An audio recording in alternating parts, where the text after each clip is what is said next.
seguimos en directo en Con Ánimo de Lucro y lo hacemos, les había prometido un invitado especial con el que vamos a hablar de un asunto que normalmente está cada vez que hablamos de temas empresariales, y este año, fíjense, si hemos hablado, por ejemplo, de la OPA famosa de BBVA sobre el Banco Sabadell, que es el de los accionistas. Y contamos en el estudio hoy con don Borja Miranda, que es director de España y responsable del área de servicios en materia de accionistas para Europa y Latinoamérica de Sodali & Company, Sodali & Co.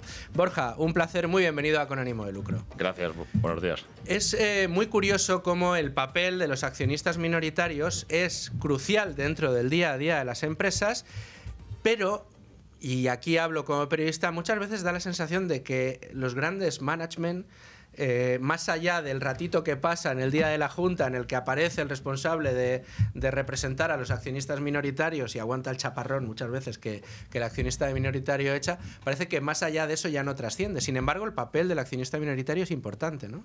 Muy importante, y cada vez lo vemos más y más en la vida corporativa de las compañías cotizadas en España.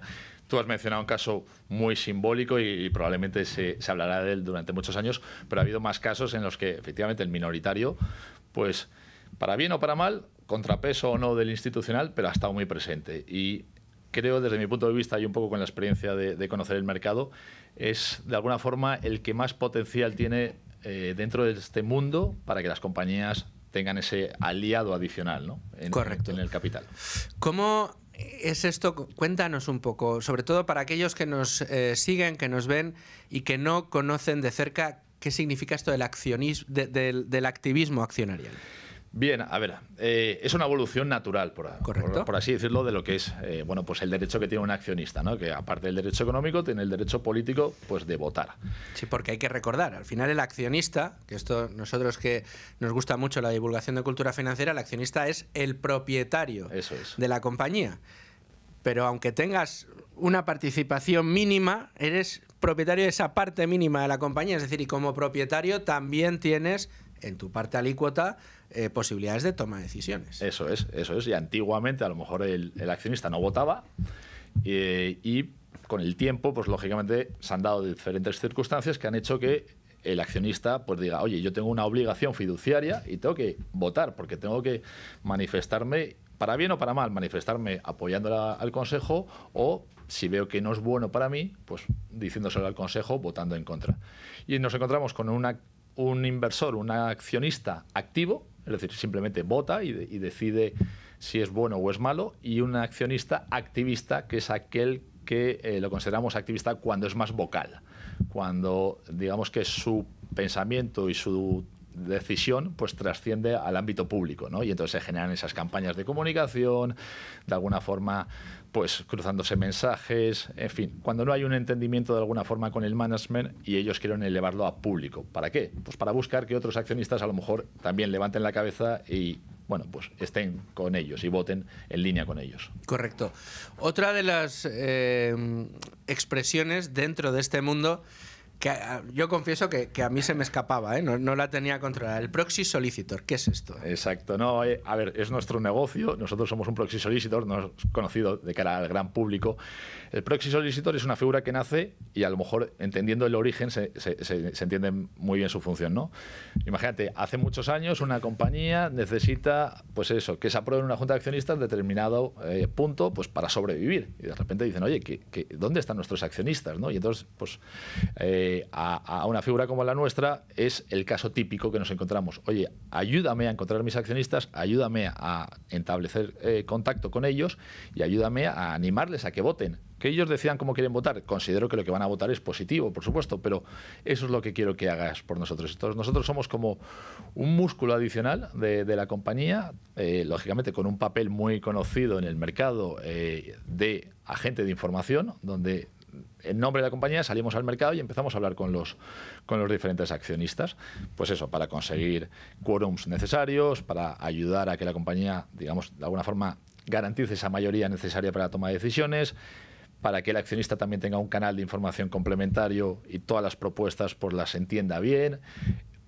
facilitar un poco de contexto, en fin, cualquier situación que se pueda dar. O sea, articuláis de una manera, digamos, más profesional y profunda el sentir del accionista minoritario en general, para poder aglutinar un poco pues, el sentimiento, la temperatura de esa masa accionarial, y la ponéis en contexto y además en relación con la dirección de la empresa, para que participen más activamente de la vida de la compañía, ¿no? Que tomen un poco las riendas de sus propias responsabilidades como propietarios. Exacto, ¿no? Ahí has tocado un par de palos muy interesantes. El primero es, efectivamente, oye, pues con la experiencia vas conociendo un poco el sentir de los inversores, ya sean institucionales o minoritarios, cosas que gustan, cosas que no gustan, cuáles son las expectativas que tienen, y eso se lo trasladas al cliente, a la compañía, y le dices, oye, ojo, porque este tipo de propuestas a lo mejor no caen tan bien, a ver si tienes una alternativa para suavizar lo que estás pidiendo, y si no es así, pues a lo mejor hay que explicarlo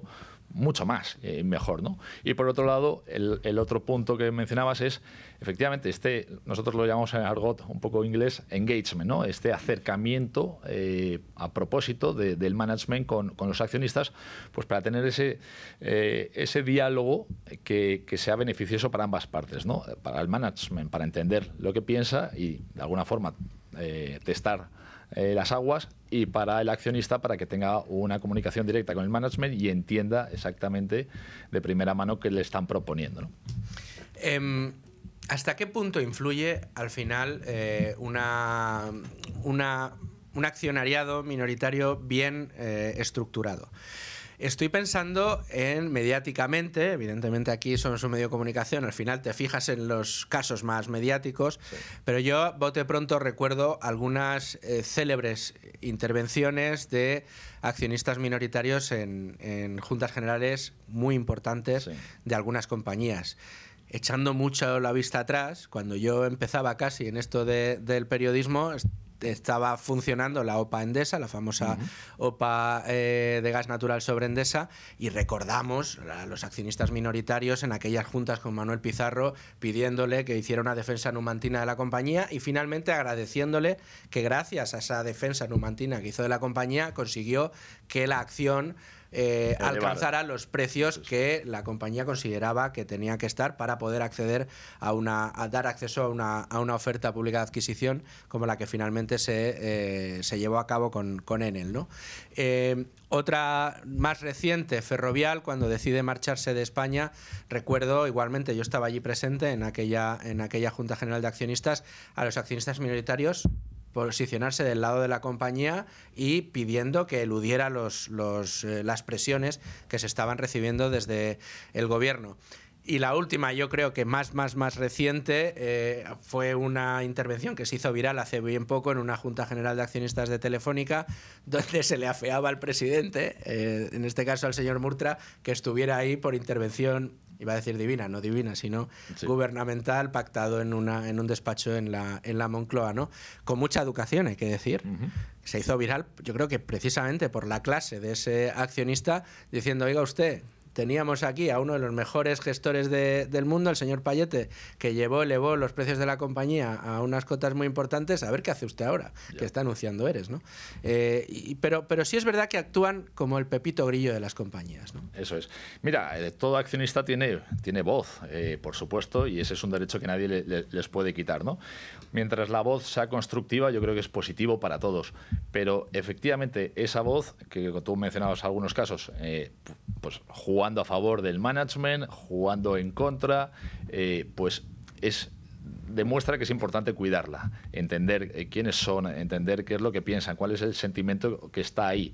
Es cierto que es diferente incluso, ¿no?, lo que piensa un inversor institucional que a lo mejor está en Nueva York o en Londres, de lo que piensa un accionista pues eso, cualquier persona física como nosotros, que está en la calle, que está ahí, que lee las noticias, a lo mejor un poco con una filosofía más emocional que financiera, pero todos al final, ya sea aglutinando más acciones o menos, pero todos somos propietarios de la compañía. Entonces, claramente eso es una tarea a realizar, a cubrir por las compañías, muy importante, porque si a lo mejor no tienen tanta importancia y no son unos, esos accionistas minoritarios no son tan importantes como los grandes fondos como BlackRock o Vanguard, etcétera, etcétera, sí son, en algunos casos, tus clientes, sí son en algunos casos los que te afean o salen en público y te dicen las cosas, y son los que te pueden digamos, dañar o ensalzar la reputación del management de una compañía.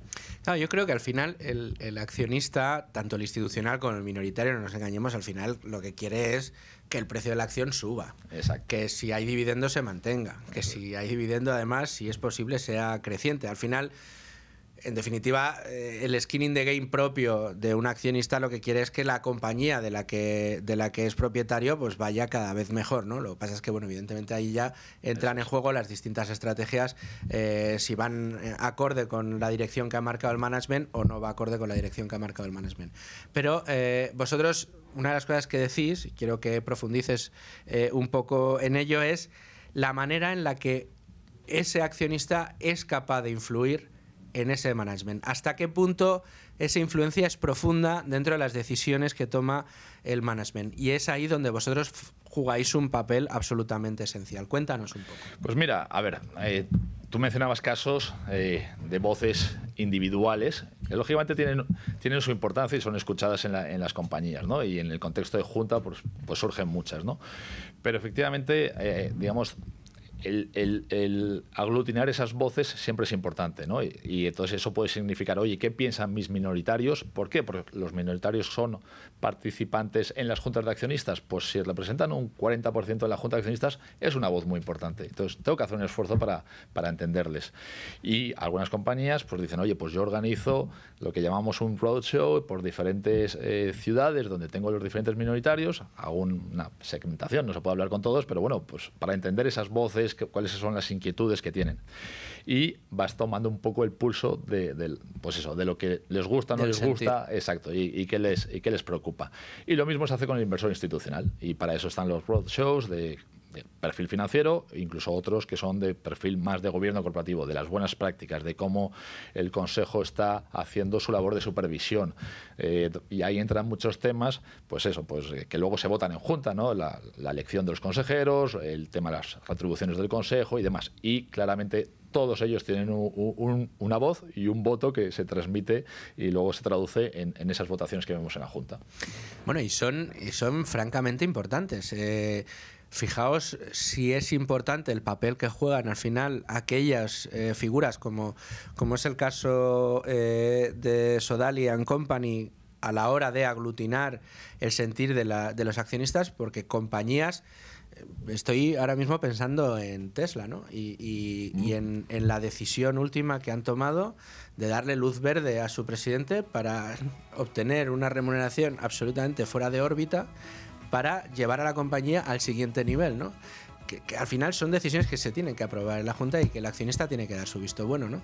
Y ahí es tan importante la labor de intermediación que hacéis, ¿no? Sí, mira, me encanta que digas ese ejemplo porque además lo utilicé antes de ayer en una escuela de negocios, en una clase que me invitaron, y efectivamente es un ejemplo muy extremo, y Tesla es una empresa muy icónica, Elon Musk lógicamente es un personaje mundialmente conocido, pero refleja perfectamente las diferentes opiniones que te puedes encontrar en el accionariado de una compañía. Inversores que dicen, oye, de acuerdo, vota a favor de ese bonus porque significa que me vas a crear muchísimo valor, y accionistas que dirán, me parece excesivo, no lo entiendo en el mundo que vivimos hoy. Y por eso estáis vosotros para canalizar todas esas opiniones y que el management lo sepa. Borja Miranda, te agradezco muchísimo que hayas estado con nosotros y espero verte pronto de vuelta aquí en Con Ánimo de Lucro. Les dejo con la sintonía de radio y les espero el lunes a partir de las 12.